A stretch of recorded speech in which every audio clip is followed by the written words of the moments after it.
আমার বউ আমাকে গোসল করিয়ে দিচ্ছে। সম্মানিত ভিউয়ার্স, আসসালামু আলাইকুম। শুধু আজ না, এভাবে রোজ রোজ ও আমাকে গোসল করিয়ে দেয়। তাছাড়া গত কয়েকদিন ধরে খুব বৃষ্টি, আমি যে রাস্তা দিয়ে বাড়িতে যাই সেই রাস্তাটা অনেক কাদামাটা হয়ে আছে।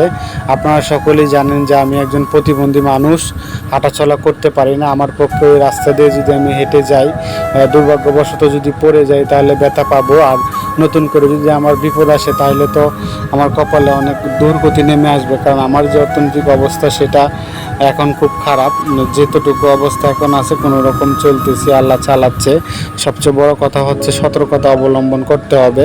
তাছাড়া আমি দোকানের সামনে গোসল করতেই চাই না। আমার ওয়াইফ 2 দিন ধরেই বলতেছিল যে দেখো, তুমি শুধু গরমের মধ্যে গা মুছছো, এখন যদি গোসল না করো কিছু একটা হয়, সমস্যা হইতে পারে। আর মানুষের প্রতিদিনই গোসল করা উচিত।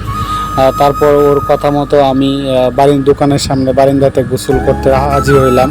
আমি অনেকটা দ্বিধাদ্বন্দ্বের মধ্যে ছিলাম এই জন্যই, কারণ আমার দোকানের সামনে একটা রাস্তা, আর যে রাস্তা দিয়ে মানুষ সবসময় আনাগোনা করে, অনেকেই হয়তো দেখি অনেক ধরনের কথা বলে।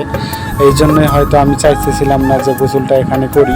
কিন্তু আমার ওয়াইফ একটা বিষয় সবসময় আমাকে বলে যে দেখো, তোমার অবস্থান যেটা সেটা তো মানুষ দেখবে। আর তাছাড়া সবচেয়ে বড় কথা হচ্ছে মানুষেরও তো বোঝা উচিত যে তুমি একজন অসুস্থ মানুষ, চাইলেও তোমার বাড়িতে গোসল করা সম্ভব না। এখানে হচ্ছে কি, আমার